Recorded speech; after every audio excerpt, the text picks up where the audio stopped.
Taip, laba diena, gerbiamas treneri. Toks galbūt tradicinis klausimas. Na, pralaimėtos varžybos yra. Vakar gražiai laimėtos yra. Čia permaininga. Jūs kaip profesionalas, tai ir kaip šiandien jūs vertinat savo komandą? Savo komandos žaidimą vertinu tikrai blogai. Nes aš vaikinams vakar, po vakarykščių varžybų minėjau, kad jie padarė 5 žingsnius į priekį. Ta prasme, komandos tobulėjimą. Tai šiandien mes padarėm 7 atgal. Tai reiškia, -2 turim nuo to prieaugio. Ir gaila, kad nuvylėm savo sirgalius, nes tikrai šiandien daug buvo atvykę pažiūrėti. Ir ant kiek gerai mes žaidėm vakar Marijampolėj, tai ant tiek blogai mes žaidėm šiandien namie. Ir varžovai žaidė taip, kaip mes žinojom, kad jie žaidžia. Mums jie jokių nepateikė staigmenų.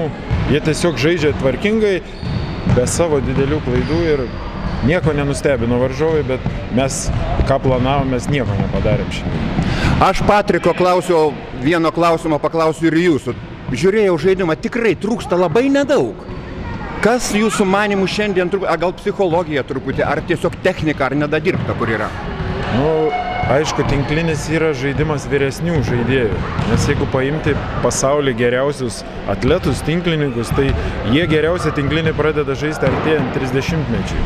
O jeigu matėt, pas mus komandai jaunuoliai po 17, 18, 19 metų ir jiems dar tinklinio branda už 8, 9, 10 metų tik tais.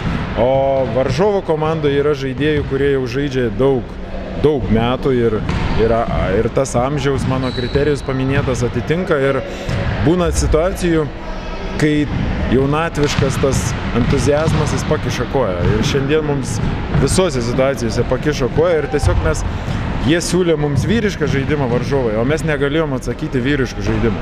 Mes jiems atsakinėjom tokiu, aš kaip sakiau, vaikinams jaunučių amžiaus žaidimu ir vyras prieš vyrą nesukovojo ir ko pasiekoje mes pralaimėjom.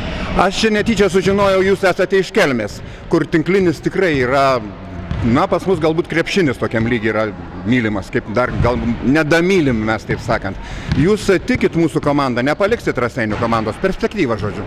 Ne, aš savo komandą jau ir prieš sezoną tikėjau, aš būčiau didžiulis kvailys, jeigu netikėčiau.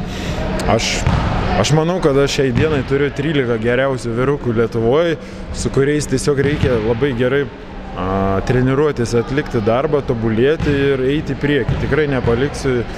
Aš ne toks žmogus, kuris bijo kažkokios tai naštos.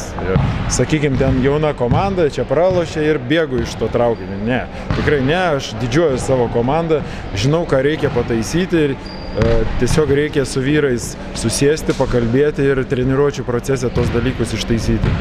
Žodžiu, linkiu daugiau tokių rungtynių kaip vakar buvo, 3-0 gražu, bet reikia mokėti ir pralaimėti, ar ne? Tai būtinai reikia mokėti pralaimėti, reikia mokėti po pralaimėjimo išeiti pakeltą galvą, o ne sukišti kaip strutis ten į smėlį tą galvą. Sėkmės jums, dėkoju už pokalbį. Ačiū.